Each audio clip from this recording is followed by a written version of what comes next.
I take it as relatively uncontroversial that two key features of physical sciences are, one, the need for observation, and two, the use of mathematics. Just simply try to imagine what physics would be like without mathematics and experiments. Thus, it might come as a surprise to some that historically, early scientists and even some contemporary philosophers of science today frequently found and still find empirical approaches, that is to say, methods that appeal primarily to observations, at odds with attempts to represent the physical world mathematically. Can you hear me? Is this loud? Okay. In fact, and just for fun, most of you, to a certain degree, probably have been introduced to the conflict between observation and mathematical theory, particularly if you've ever taken a physics class with a lab component. So I'm going to ask you, what is the easiest way to tip off your professor that you haven't gone to lab? You haven't actually done the lab work, that is short of not turning in your lab assignment. Anyone have a guess? Perfect data. Perfect data. Nailed it. An almost guaranteed way to get an F on the lab part of your science class is to turn in an assignment in which the observed or experimentally derived results exactly mirror the mathematical predictions. Now, the simple fact is that experimental results obtained in the lab never exactly match what the textbook formulas predict, even if they do approximate them. Now, small discrepancies between theory and observation, as in our physics lab example, can be written off as owing to either acceptable margins of error or even to hidden variables. Still, the question remains, let me see if I can get this work here, good. What should one do when observations conflict with the predictions of one's theoretical model in what I'm going to call a massive way? For instance, what if there is an immeasurable difference between what we in fact observe and what the model predicts? Or the observations are just the opposite of what the theory claims? Now, I think it's natural enough, and that most people's first instincts or inclination is simply to say that the proposed hypothesis or theory must be rejected or at least significantly revised in light of observation. In the jargon of philosophers of science, theories then must be at least empirically adequate. Or to be more exact, a scientific hypothesis is empirically adequate when it successfully predicts the regular occurrence of the given phenomena, which the hypothesis is intended to explain. So here it's just the idea that theories better at least match up with the observations and the experimental results. They don't have to be exact, but they better not be too far off. All right, if they're too far off, you go fiddling with the theory. Don't go changing your data set. That's actually, there's whole things in scientific ethics and stuff about fiddling with your data there. Now, in what follows, I want to consider two cases in the history of science where medieval Muslim physicists or natural philosophers anticipated by no less than 500 years key elements in physical theories.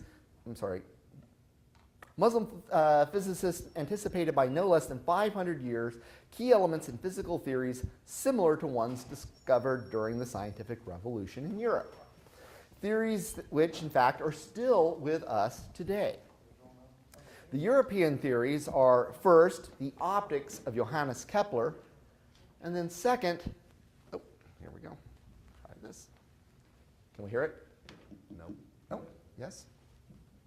Good enough? Or just, can you hear it? Is it coming through? Okay, good. All right.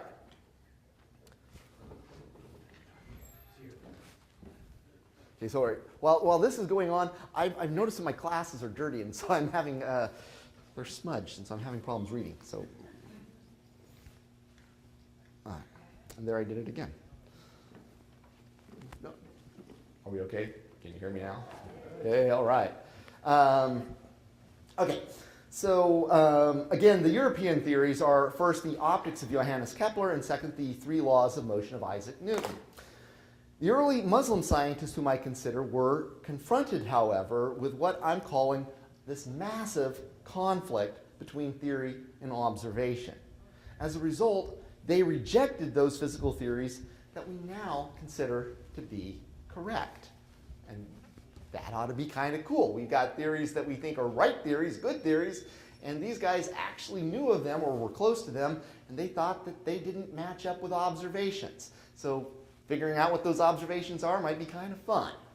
All right, so let's give you the outline here. Before turning to my case studies, let me begin with a brief discussion of the idea of science. This is the Greek episteme, the Arabic ilm, or the Latin scientia, as that term was used in the ancient and medieval world.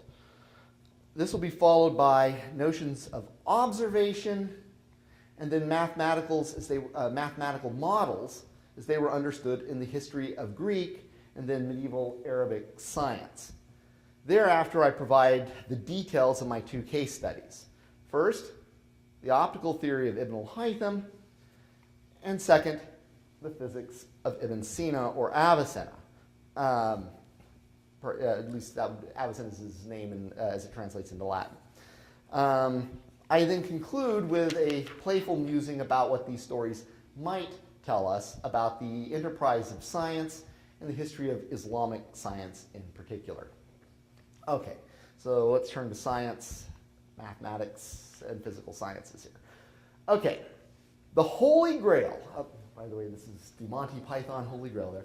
The Holy Grail of ancient and medieval science was a theory that provided absolute necessity and certainty about the phenomena that it attempts to explain. Theories that approximately predict the phenomena and so fall short of absolute necessity and certainty were viewed as being only dialectical in nature rather than truly scientific.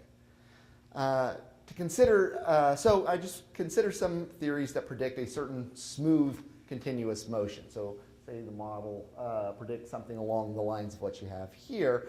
But in reality, the hypothesis only provides an estimate. And the reality is more jagged, the observations, not the smooth line. Such a model, at least to the ancient and medieval mind, would fall short of the ideal of science, again, for ancient and medieval thinkers. In fact, there you go. So, sorry, not good enough. In fact, theories that gave mere approximations and estimations were on par with ethics, aesthetics, and politics, and so viewed as rising just above opinion, but certainly not reaching the level of true science as it was understood at this time. True science then tells you what always must be the case, at least, again, for the ancient and medieval mind. Additionally, a scientific theory needed to explain the observed phenomena. Ancient and medieval thinkers were fairly broad-minded in what counted as observation. So, for instance, a scientific theory needed to explain both the reality of what is perceived as well as the appearances. So an example might help explain the difference between real versus apparent perceptions. So I want you to consider our perception of a full moon. We perceive a round illuminated object, and we do so precisely because the moon is spherical and illuminated by the sun. Additionally, however, a full moon appears to be about the size of a small coin held at arm's length.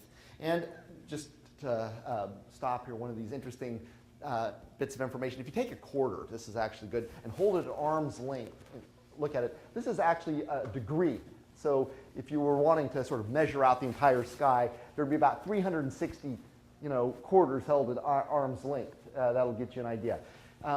You can do this just for giggles, but get a full moon. It kind of looks big. Everyone thinks that, yes? Now, is a penny kind of small? You can actually eclipse the entire full moon with nothing more than a penny. And so, I mean, if you hold a penny out, you realize that's kind of small in your visual field.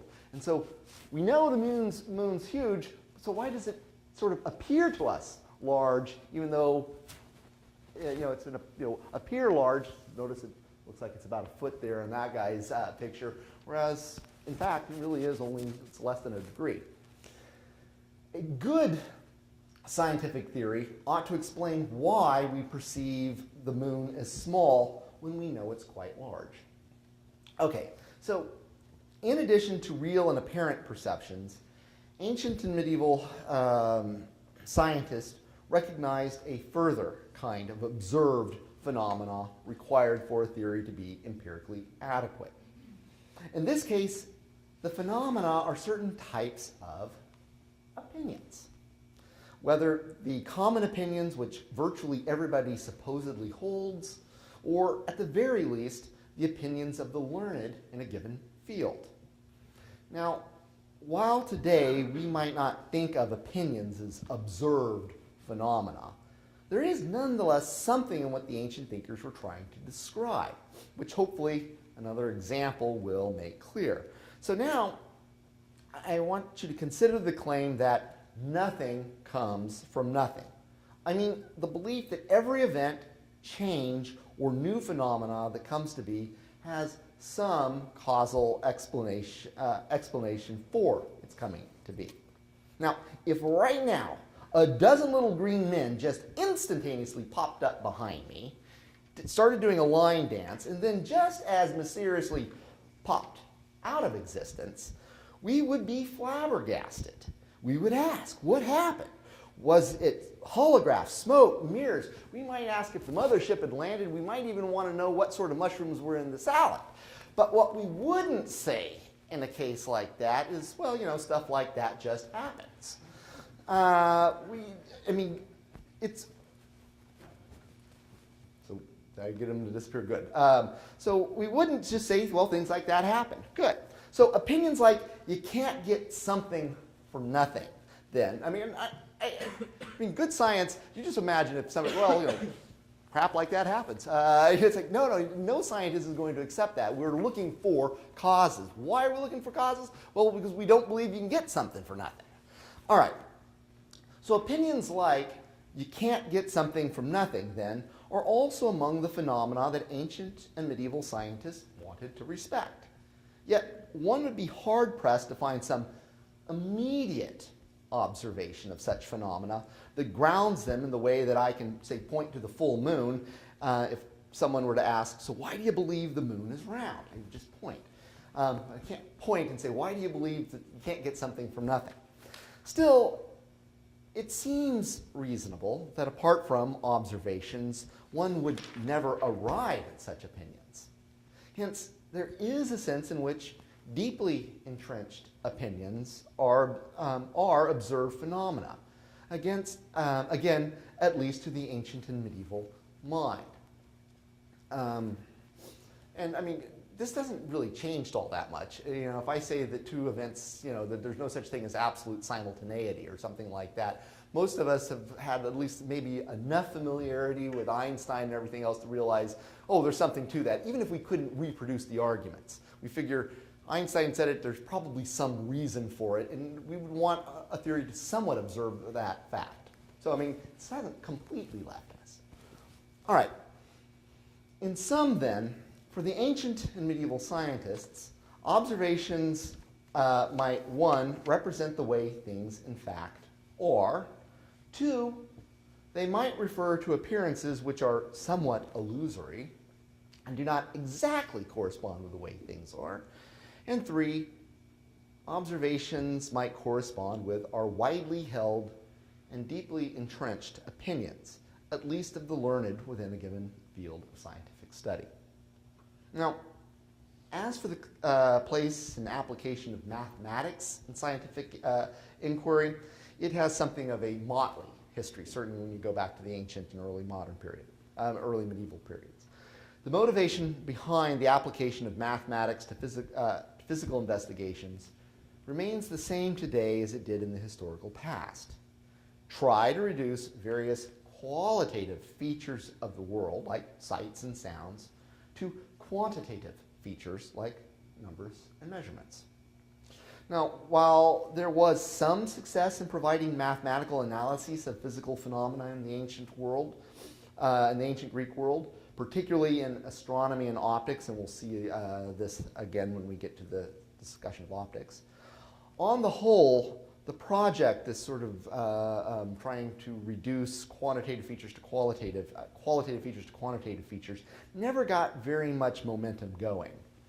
Thus, for example, Aristotle, the natural philosopher of the ancient world, consistently appealed to qualitative features like hot, cold, wet, and dry, rather than quantitative ones to explain natural phenomena, even if geometrical tools were present in his discussions of nature. So his preferred sort of explanation was in terms of hot, cold, wet, and dry, which are clearly qualitative features. Additionally, while it's true that Archimedes made advances in statics and hydrostatics, his death at the hands of the Roman is, quips the famous historian of mathematics Morris Klein, the only contribution the Romans ever made to mathematics and mathematical physics. So kill off the one person who might have made a difference, right? Now, this, although they didn't want to kill him, there was a mistake there. But anyway, as it may. The situation, however, changes radically in the medieval Islamic world. Many Muslim philosophers and scientists embraced the new Greek scientific works which were being translated into Arabic. Moreover, they went on and supplemented and augmented those Greek sciences with fresh ideas drawn from their own religious traditions and theology, or acquired from Persian and Indian sources. Now, among the innovations of the Muslim natural philosophers was an increasing tendency to approach topics of physics quantitatively or mathematically. So now we're going to start our first case study of Ibn al-Haytham in Latin tradition. All right. This tendency of sort of approaching physical problems mathematically can be seen in my first case study, the optics of Ibn al-Haytham. Now, Ibn al-Haytham submitted numerous problems in physics to mathematical analyses, but he is best known for his works on optics. Although approaching problems in optics quantitatively was not new, and again, as I had mentioned, there were some Greek precursors, Ibn al-Haytham's approach combined mathematics and natural philosophy in ways that his Greek predecessors never would have dreamt. Moreover, just to add here, the Quran's depiction, it's Surah An-Nur, the verse of light, of God in terms of light, or Nur, moved many theologians, philosophers, and scientists to explore the nature of light more deeply, and Ibn al-Haytham might very well be seen as part of this trend. So it turns out that some of the more interesting discussions, scientific discussions of light, come in Quranic commentaries on this verse where God is described as, he says, God is the light of the heavens and the earth. He's then likened to a light as in a niche, and this gave a number of thinkers like Ibn Sina, El-Ghazali, Fakhruddin al-Razi, Mullah Sadra, and others, reason to actually talk about the philosophical and scientific nature of light in these discussions of the Quran. Ibn al-Haytham is pretty much a part of this tradition, even though his works are actually in optics texts, not in commentaries, or Quran commentaries. Now, in order to appreciate Ibn al-Haytham's contribution, let me begin by quickly outlining what we now consider to be the correct theory of vision, followed by a short account of the Greek background leading up to Ibn al-Haytham. Now, our present understanding of at least the mathematics of vision dates from the optical works of Johannes Kepler. Now, for our purposes, 3 points are important about Kepler's optics. First, vision requires that light reflected from the object seen enters the eye. So we've got an object, we get light that comes in. 2, the eye functions as a converging lens that refracts every light ray that impinges upon the eye, not just some of them. So all the light rays that come in, They are refracted through the eye that functions as a lens. Will be a focal point here. And then third, the refracted light rays form a reversed, an upside down image of the object on the retinal wall. So the three elements I want you to consider is that light comes off of objects. In this case, it's a luminous object, but it can be reflected light in the case of colored objects. It hits the eye works as a converging lens. You get a focal point, the rays cross over, the image is inverted. Okay, so those are the key elements of our contemporary view. Now, I want you to contrast this modern optical theory with that of ancient Greek optical theories, like that of Euclid, Euclid's element fame, and Ptolemy, if you know the Almagest, or the famous sort of astronomer. They also did works on optics. Now, as part of Euclid and Ptolemy's optics, both of them postulated that the eye emits optic rays that form a visual cone. So kind of like back before comics, this would be the scientific version. A ray was coming out of your eyes that made a visual cone. Now, the reason for this odd feature of their optics is because the formation of this visual cone allowed for an elegant mathematical explanation for a number of problems related to visual perspective. As for example, why lines appear to converge, or why an object appears to be smaller the further it is away from the perceiver. Euclid and Ptolemy's general idea is simply that the smaller the angle through which an object is viewed, the smaller the object appears. So here, just imagine this is the eye. We've got these rays coming out, and we got the object at one distance. Let's let it go back a little bit. And now it's the same object, same height, but being observed through a smaller angle. And so they say the smaller the angle it is, the smaller the object appears. That's why you can, I can squish somebody's head. Sorry about that, but I can do that. Oh, didn't actually squish your head, so everything's good. Now, since Euclid and Ptolemy's account involves the perceivers transmitting optical rays outwards, it is called an extramission theory of vision. Now, in contrast, Ibn al-Haytham and many of his Muslim intellectual contemporaries rejected this extramission theory. Not the least for, okay, it sounded like it might be mine, wasn't sure. Not the least reason for which is that these Muslim scientists found the emission of optical rays, that visual cone that's emitting from your eyes, as being simply physically absurd, at least in certain cases. Thus, for example, they observed that we see the stars above. Yet, so you just imagine you're out on an empty field, look out on the sky, you see this big giant, the great abyss of space out there, right?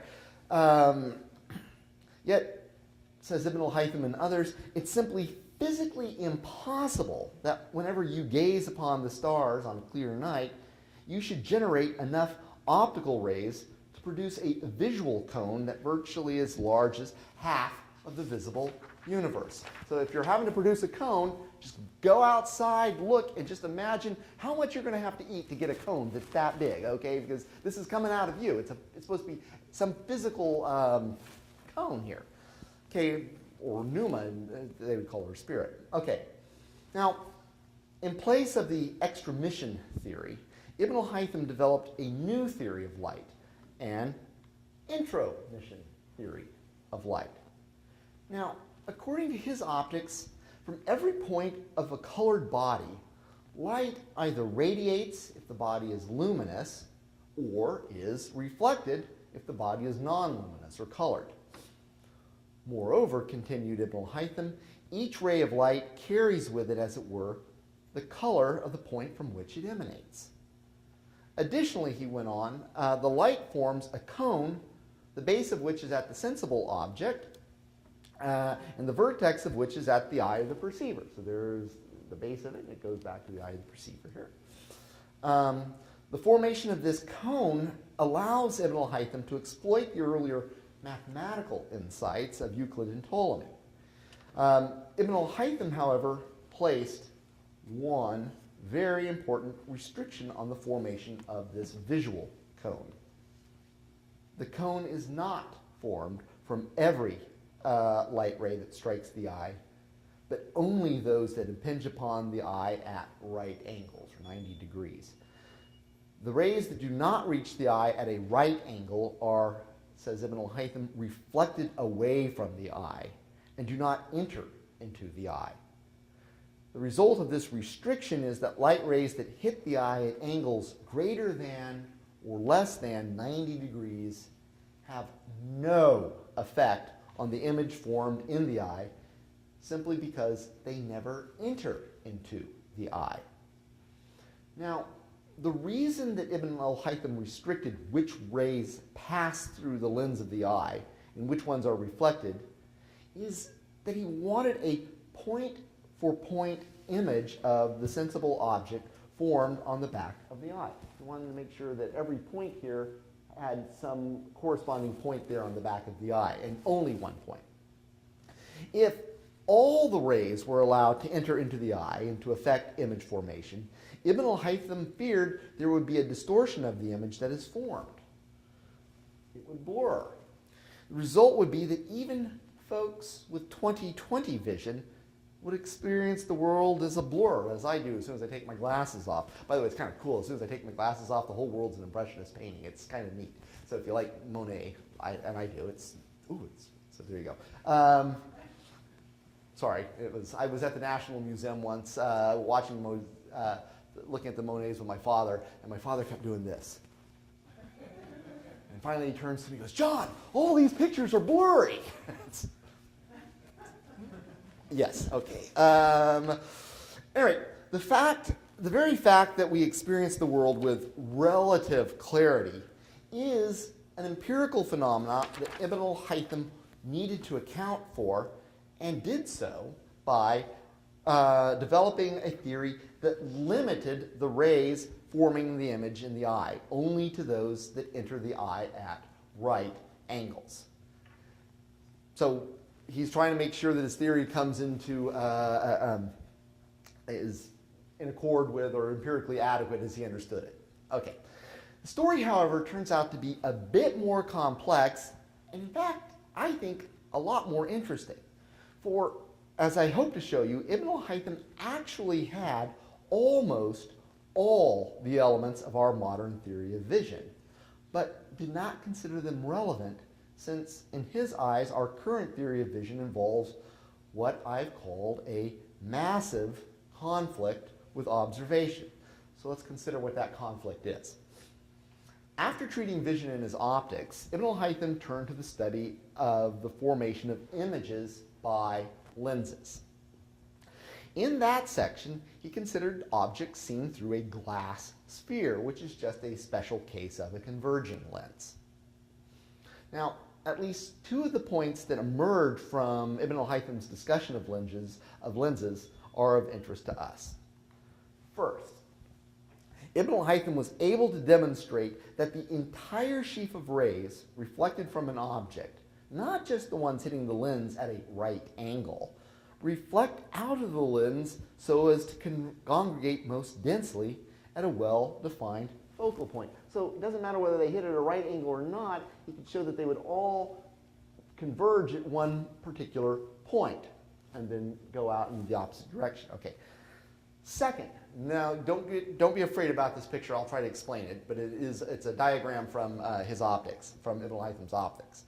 Second, the diagram of Ibn al-Haytham appended to his discussion makes it clear that he thought when light is reflected from an illuminated object towards the lens, the sheaf of rays are refracted in such a way that the image seen through the lens is reversed and upside down. So here, to give you a sense, if we allow this to be the object that's seen, so this point here, P and Q, or you want to call them R and R prime here, if they go in, what's going to happen, the R's will come in, it'll reflect to this point, R prime here is going to go in, and he can show that it would reflect here, but now you see that where r had been on top and r prime on the bottom, we now have r on the bottom and r prime on the top as viewed. The point is, and I don't want to go into the whole of the detail, he actually knew that one of the aberrations of a converging lens like this is that the image seen is upside down and reversed. He recognized that. By the way, that should sound familiar. That was point 3 when we were talking about Kepler. So in sum, what Ibn al-Haytham recognized is that when light reflected from a visible object passes through the right sort of lens, all the rays converge at a focal point where the image formed is just the reverse of the object producing the image. In short, Ibn al-Haytham was on the doorstep of a correct theory of converging lenses, and he did think that the eye was a type of lens. So when these points about lenses are added to Ibn al-Haytham's earlier theory about direct vision, we see that he had virtually all the elements associated with Kepler's and our modern analysis of vision. Yet Ibn al-Haytham failed to combine his thesis about light and vision with his discoveries about lenses. Why? I contend that for Ibn al-Haytham, the discoveries about the formation of images by lenses were simply irrelevant to his theory of vision, precisely because any visual theory integrated with the theory of converging lenses predicts that the seen object is upside down and reversed, just the opposite of the way we actually perceive it or see it. The mathematical theory of Kepler and ourselves would, in Ibn al-Haytham's eyes, simply be empirically inadequate. We don't experience the world the way the theory predicts. The moral of the story for Ibn al-Haytham, theories always give way to observation. Now, in contrast, Kepler seemed hardly to give a thought to the fact that his theory requires that the image on the retinal wall is inverted and reversed from the object in the world. In fact, the only nod that Kepler gives to this inconvenient fact is in the preface to his chapter on animal vision. And there, he says he will leave it to the natural philosopher to figure out what goes on beyond the eye. For, and I quote, "The optical writer's arsenal does not extend beyond the first opaque wall encountered within the eye," end quote. In short, for Kepler, it would seem that mathematical elegance trumps empirical phenomena. So what he says is, the mathematics actually shows that the figure should be reversed. We don't see the world that way, but you know what? The mathematics is just so damn pretty, it's got to be right. You natural philosophers figure out how the object gets seen the other way around. I'll just trust you to do that. It's a problem for the student. But it's still there. I mean, it's upside down. He doesn't know how to explain why we see things right side up. And it's only later that we get an explanation of that. All right, so that's, Ibn al-Haytham had basically all the elements, but he's like, oh, no. We'd be seeing things upside down. Bad. Kepler, it's like, ooh, but the mathematics is good. We'll go with the mathematics. There you go. It seems like a theory that gets things upside down and backwards you might find empirically inadequate, and well, my figures did. All right, let's move on to the second one, the physics of Ibn Sina. Apparently he really was handsome. Stories go that he, in his own autobiography, he would say that he would walk down the street and people would stop and gaze on his beauty. So he was not short of self-confidence and a bit arrogant. But a fun guy, too. He knows how to tell a good joke. A second example of the tendency of Muslim natural philosophers to approach topics of physics quantitatively or mathematically is the physics of Ibn Sina, the Avicenna, again, of Latin fame. Now, in the Muslim world, Ibn Sina was, without question, the intellectual giant. He made innovations in logic, psychology, metaphysics, as well as advancements in medicine and astronomy. Indeed, there are few philosophical and scientific fields of inquiry to which Ibn Sina didn't put his hand and give them his unique touch. The science of physics is no exception. Now, again, in order to help you appreciate Ibn Sina's innovations in physics, let me quickly situate his thought between the physics of Aristotle at one extreme and that of Isaac Newton on the other. But before that, however, let me make two caveats. First, I'm going to present Aristotelian physics as it was understood in medieval Islamic lands. And as such, my account may sound odd to those versed in the historical thought of Aristotle himself. So, for example, where Aristotle preferred to speak in terms of a mover, medieval Arabic-speaking natural philosophers preferred to speak in terms of the Arabic mile, that is, motive force or inclination. Second, while Aristotle happily identified the ultimate mover of the cosmos, his celebrated unmoved mover, with God, Ibn Sina was far less willing to do so.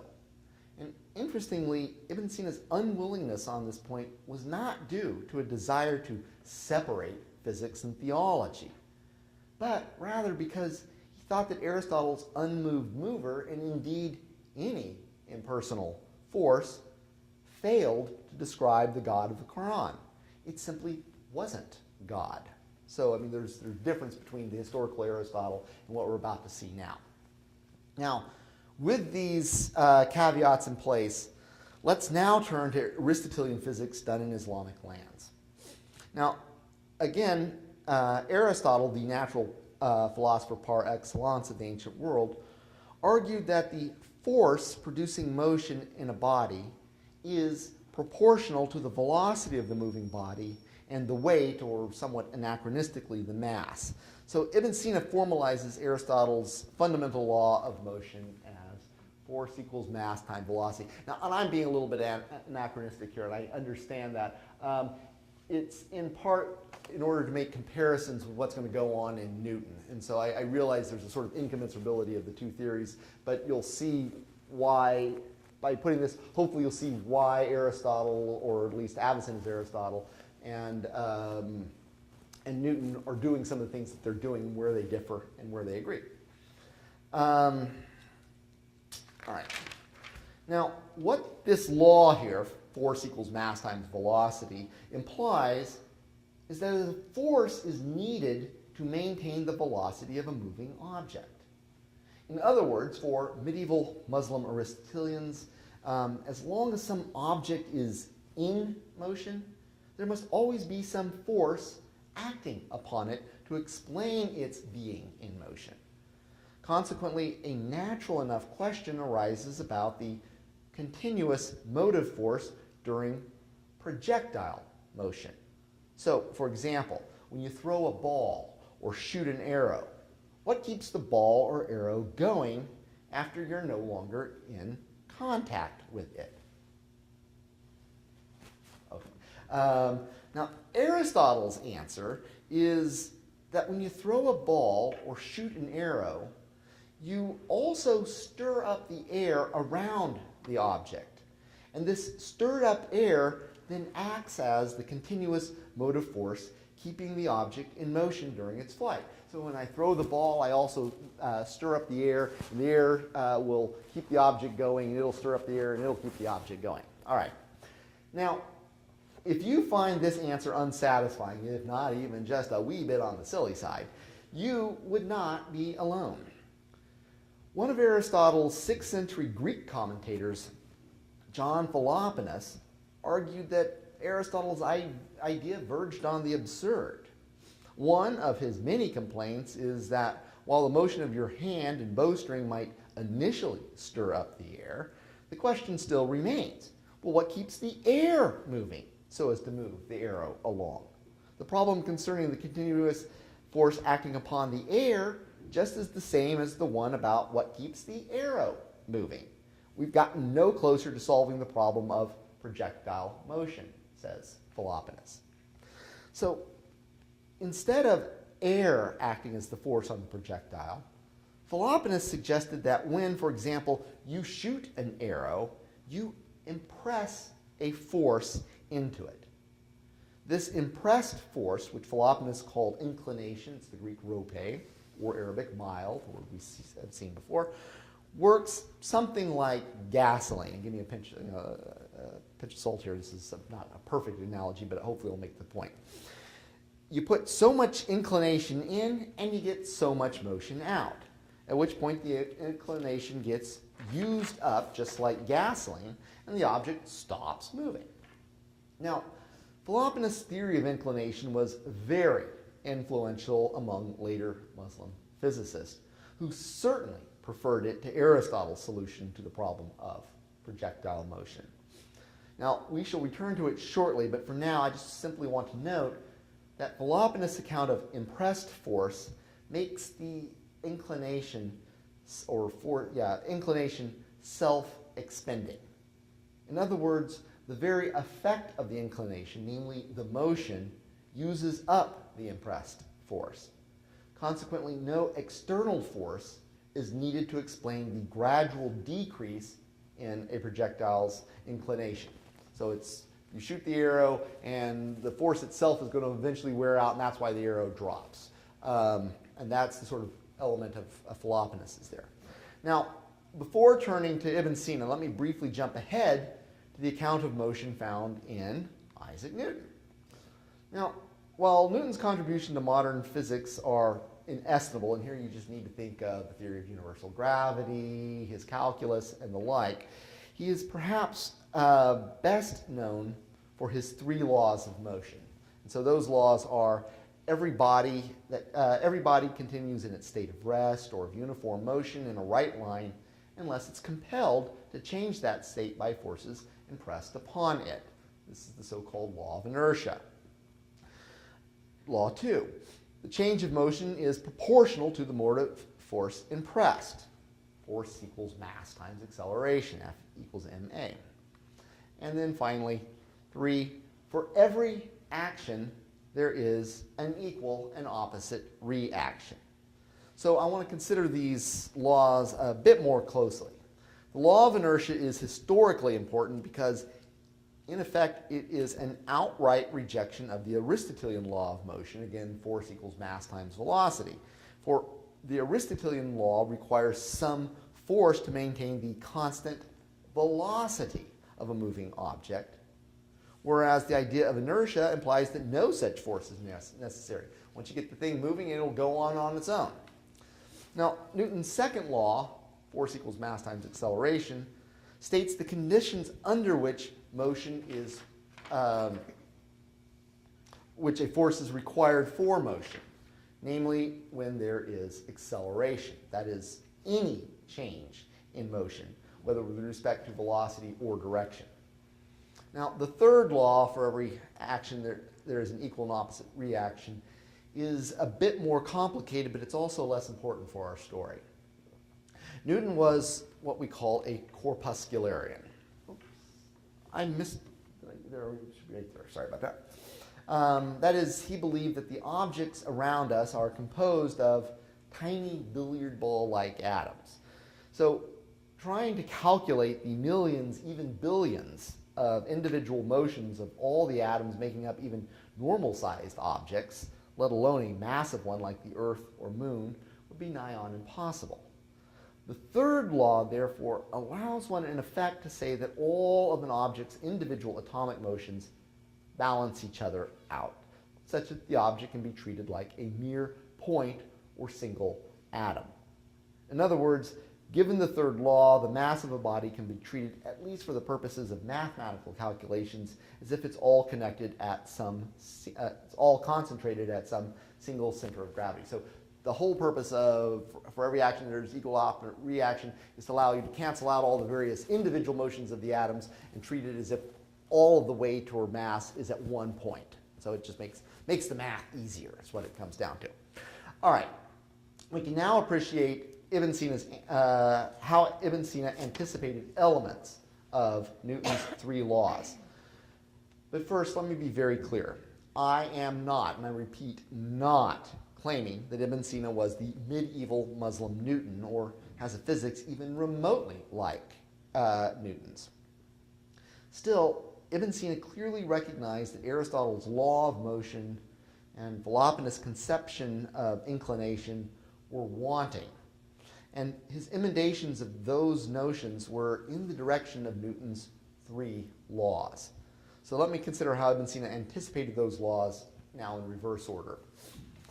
I want you to recall that the motivation for Newton's third law was to allow him to treat the numerous corpuscles that make up a body as if they were localized in a single point. Since Ibn Sina was not a corpuscularian, instead believed the bodies are continuous wholes, his physics has no real need for this law. For the purposes of calculation, Ibn Sina regularly treated a moving body as a point mass, and even provided very technical argumentations to justify this mathematization of physical bodies. And just as an aside, he has a notion of a limit that pretty much parallels our modern notion of the limit as it appears in the calculus. So, I mean, this guy, all of these points about treating things, motion and bodies as points, he's got all the metaphysics and mathematics to explain it and do it. So, in other words, for both Ibn Sina and Newton, large composite bodies could be treated like single points, at least for the purposes of doing physics. Again, however, Ibn Sina's point-like analysis of motion is merely a side note. How he anticipated Newton's second and first law is our real focus. So, recall that the Aristotelian law of motion, that force equals mass times velocity, made the motive force proportional to the weight of the moving object and the velocity at which it is moving. Now, Ibn Sina found this formalization of motion wanting for two important reasons.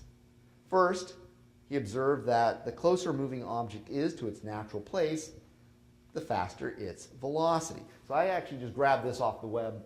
These aren't anything like his numbers, but it is the idea that as it drops, it starts, the moving object begins to accelerate. That's the point. So don't trust these. This is modern, but the idea of accelerating, Avicenna has that.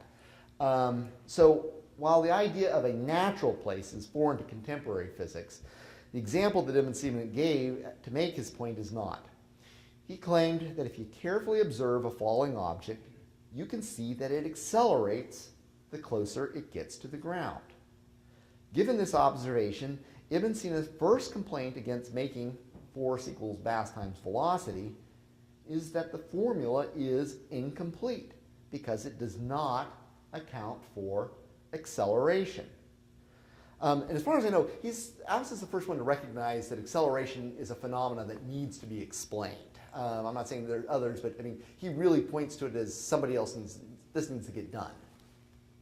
Unfortunately, Ibn Sina himself did not provide an analysis of acceleration, but he did recognize the importance of it for a complete mathematical account of motion.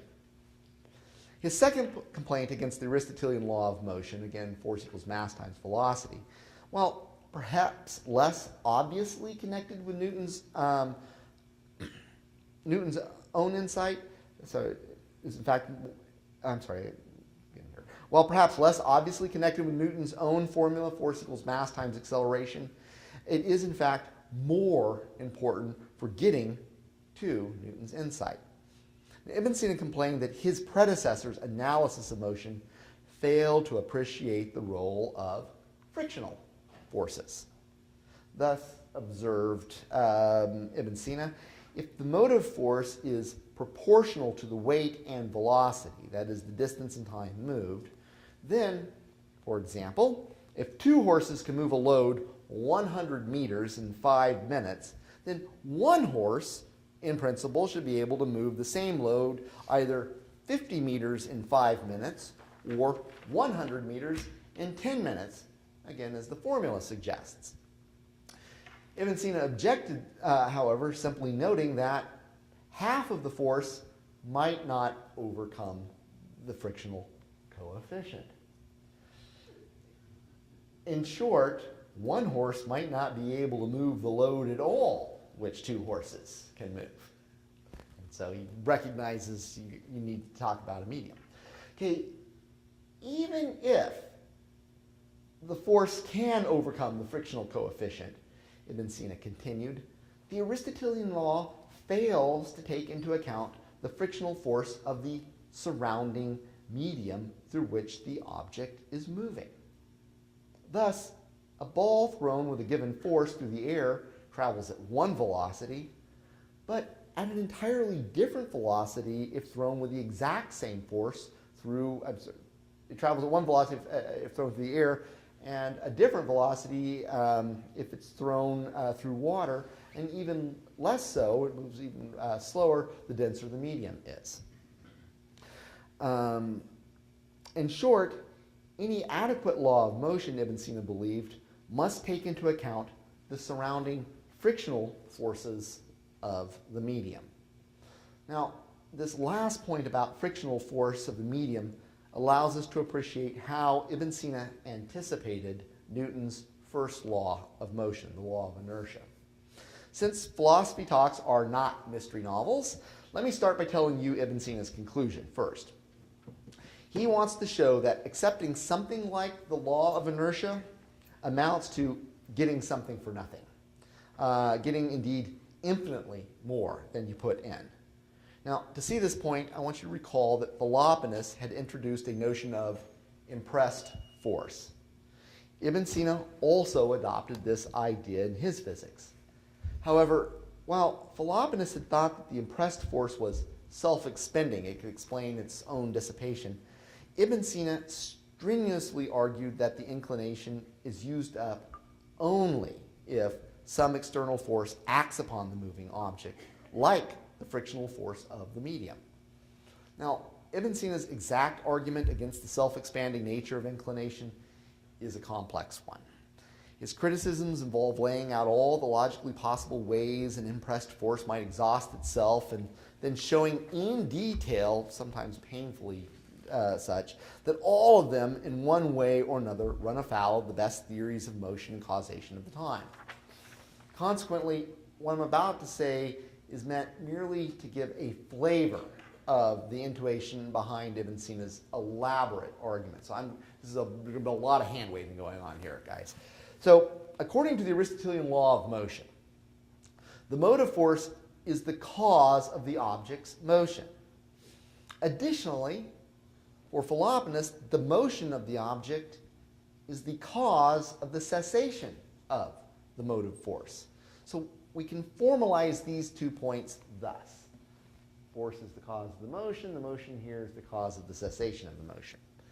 Now, no Aristotelian would ever consider causes identical with their effects. Nonetheless, there is a type of equality between the mover and what is moved, at least in the case of physical causes. Consequently, and allowing again for a lot of hand-waving on my part, Ibn Sina viewed the above formalization as roughly equivalent to the claim that the motive force equals the motion, and the motion equals the force that causes the cessation of the motion. That is, something along those lines. Now, given this formalization, it doesn't take much to see that if the motive force does bring about its own dissipation, then something has gone terribly wrong. For the motive force becomes equivalent to the cessation or absence of the motive force, which Avicenna finds absurd. So it's the idea that something should essentially be the cause of its own non-existence. Well, if it's essentially the cause of its own non-existence, it shouldn't exist at all, is the idea. Thus, concludes Ibn Sina, the impressed force cannot be self-expending, but ceases only if an external force acts upon the moving object. Now, using this conclusion, Ibn Sina next turned to the problem of projectile motion. But he now has us consider what would happen if, for example, you or I were to shoot a ball into an infinite void space. So what would happen? What do you think Newton would say would happen? It would keep on going. And when will it stop? 1 year? 2 years? 3 years? Keep on going eternally, right? Or infinitely in time. So if no force is acting upon the ball, and by definition there are no forces in a void, then according to the law of inertia, the ball should continue on indefinitely, neither slowing down nor changing its course. This point is exactly what Ibn Sina concluded from his thought experiment as well. Except while we sit happily with this conclusion, Ibn Sina did not. In fact, he thinks that such a conclusion is in massive conflict with observation. For, protested Ibn Sina, we are finite agents, whereas if the ball we shot remained in motion without ever ceasing its motion, there would be an infinite effect, since the ball would continue on without stopping for all eternity, or for an infinite amount of time. Now, while Ibn Sina was suspicious of the various ratios, proportions, and formulas that his predecessors had used to quantify motion, he is certain, as were his predecessors, that one never gets an infinite effect from a finite cause. Such an outcome is tantamount to something's coming from nothing. And yet, that is precisely what the thought experiment seems to entail. The law of inertia itself seems to entail. Now, to be exact, Ibn Sina's purpose in presenting this thought experiment was to establish the following conditional statement.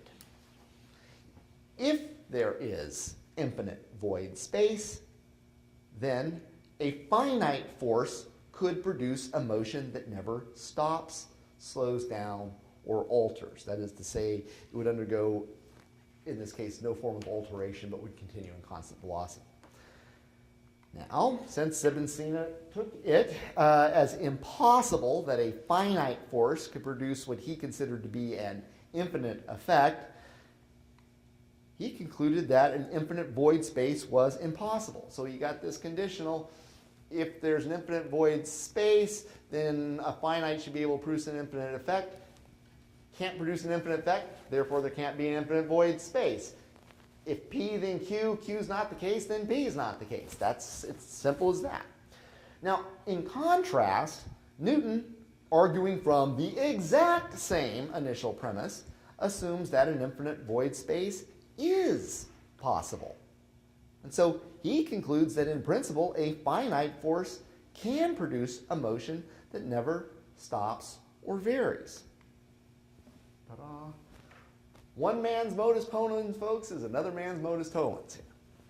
So the question is, why the change of assumption?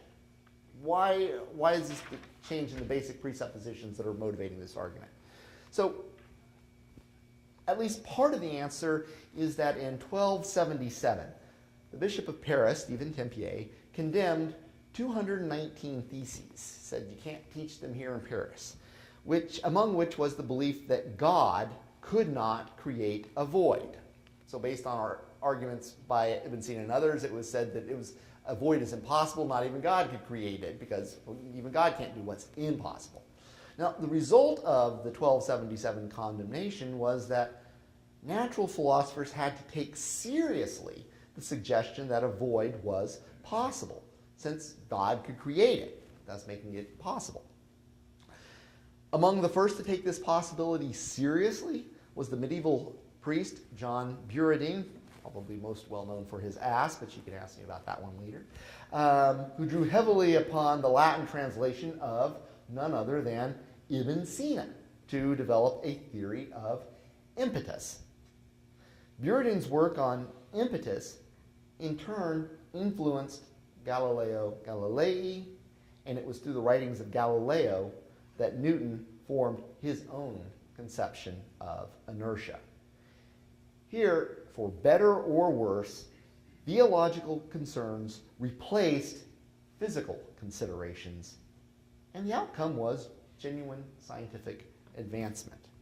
Okay, now I really am in the last stretch here. I don't even have a page left, so I'm just going to have one playful sort of musing here.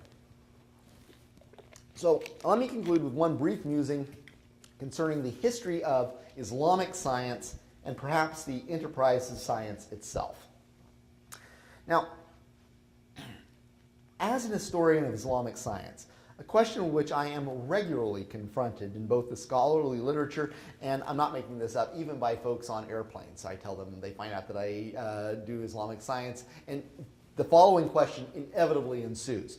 So why wasn't there anything akin to the European scientific revolution in the Islamic world? And I was on a flight to Providence, Rhode Island, and the guy from would not let me go on that one. He just kept pushing and pushing. So I've been thinking about it because of this guy. Of course, he had a lot of Bloody Marys or something, I think. But anyway, it got me thinking, and I do come across this in the literature as well. So the question usually assumes that the Islamic world had some deficiency or fault that prevented an Islamic scientific revolution. This deprivation has been identified with, at least in the scholarly literature, to list two of the more extreme responses: the Arabs' incapacity for abstract thought, that's Pierre Duhem, or, and this is very common, the Islamic religion's retarding influence. And you can see this even in the works of Dimitri Gutas now, and it shows up in others as well. Now, I think a more fruitful line of pursuit is not what did medieval Muslim scientists lack, but what did early modern scientists have? So it's not why were these guys deficient, but what extra thing did the Europeans perhaps have? Now, the two cases that we've already seen today at least suggest that certain European scientists were willing to set aside the demands of empirical adequacy and take a chance on mathematical elegance or even theological consistency. These hunches turned out to be lucky ones. But of course, if luck played a role in the case of Kepler and Newton, then you cannot really fault the medieval Muslim scientists for not being lucky.